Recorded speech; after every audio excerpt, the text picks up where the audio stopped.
लोकसभा निवडणुकांसाठी नागपूर मतदारसंघातून भाजपचे उमेदवार केंद्रीय मंत्री नितीन गडकरी व काँग्रेसचे उमेदवार आमदार विकास ठाकरे यांच्यात मोठी टक्कर आहे।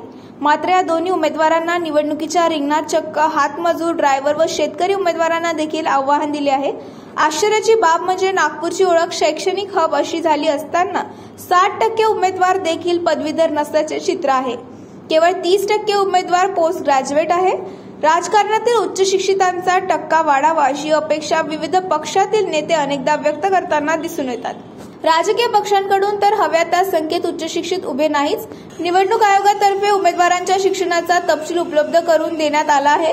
नागपूर लोकसभा मतदारसंघात एकूण 26 उमेदवार रिंगणात आहेत। त्यात एक हातमजूर, एक कामगार, एक शेतकरी, ड्रायव्हर यांचा देखील समावेश आहे।